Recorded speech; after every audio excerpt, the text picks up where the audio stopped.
സ്വാഗതം. വെടിനിർത്തൽ കരാർ നിലവിൽ വന്നെങ്കിലും ഗാസയോടുള്ള ഇസ്രായേലിന്റെ ശത്രുത മാറുന്നില്ല. ഇത്രയേറെ മനുഷ്യജീവനുകൾ അപഹരിച്ചെടുത്തിട്ടും ഇസ്രായേലിന്റെ ദേശം തീരുന്നുമില്ല.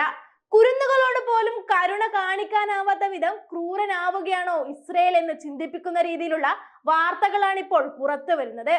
15 വയസ്സുകാരനായ പലസ്തീനി ബാലനെ 18 വർഷം തടവ് ശിക്ഷ വിധിച്ചിരിക്കുകയാണ് ഇസ്രായേൽ കോടതി.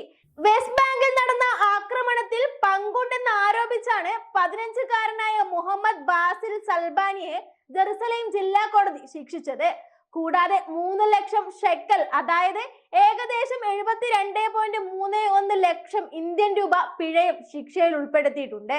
13-ാം വയസ്സിലാണ് മുഹമ്മദ് ബാസിൽ സൽബാനിയെ ഇസ്രായേൽ അറസ്റ്റ് ചെയ്തത്. ശേഷം 2 വർഷം തടവിലിട്ടാണ് കോടതി വിചാരണ പൂർത്തിയാക്കിയത്. ജെറുസലേമിന് കിഴക്കുള്ള ഷുഫാത്ത് അഭയാർത്ഥി ക്യാമ്പിലാണ് മുഹമ്മദ് ബാസിൽ സൽബാനിയും കുടുംബവും കഴിഞ്ഞിരുന്നത്. ഇസ്രായേൽ അധിനിവേശ സൈന്യത്തിന്റെ ആക്രമണത്തെ ചെറുത്തുവെന്ന പേരിൽ 2023 ഫെബ്രുവരി 13-നാണ് സൽബാനിയെ ഇസ്രായേൽ പോലീസ് അറസ്റ്റ് ചെയ്തത്. പിന്നാലെ കുട്ടിയുടെ കുടുംബത്തിന്റെ വീടും ഇസ്രായേൽ തകർത്തതായി പലസ്തീനിയൻ പ്രിസൺ സൊസൈറ്റി പ്രസ്താവനയിൽ പറഞ്ഞിരുന്നു. 2023-ൽ ഷുഫാത്ത് ക്യാമ്പിലെ ചെക്ക് പോയിന്റിൽ ഇസ്രായേലി സൈനികർ കൊല്ലപ്പെട്ട കേസിലാണ് സൽബാനിയെ പ്രതി ചേർത്തത്. 1115 കുട്ടികൾ ഉൾപ്പെടെ കുറഞ്ഞത് 14,500 പലസ്തീനികൾ നിലവിൽ ഇസ്രായേൽ ജയിലുകളിൽ കഴിയുന്നുണ്ടെന്ന് സൊസൈറ്റി പുറത്തുവിട്ട കണക്കുകൾ വ്യക്തമാക്കുന്നു.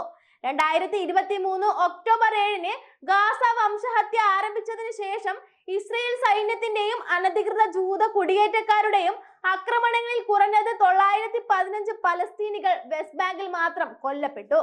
7000-ഓളം പേർക്ക് പരിക്കേറ്റതായും ആരോഗ്യ മന്ത്രാലയം അറിയിച്ചിട്ടുണ്ട്. ഇത്രയേറെ ശിക്ഷിക്കപ്പെടാൻ മാത്രം ആ ജനത എന്ത് തെറ്റാണ് ചെയ്തത്? ഇസ്രായേൽ അവരുടെ ജനങ്ങളെ സംരക്ഷിക്കുന്നത് പോലെ തന്നെ ഒരു ജീവിതം ബാക്കിയുള്ള ജനതയെ തന്നെയാണ് ഇസ്രായേൽ ഇപ്പോൾ ചൂഷണം ചെയ്തുകൊണ്ടിരിക്കുന്നത്. ബന്ദികളായവരിൽ പലരും കഠിനമായ ജീവിതം തന്നെയാണ് ഇസ്രായേൽ നയിക്കുന്നത് എന്നതിൽ സംശയമൊന്നുമില്ല.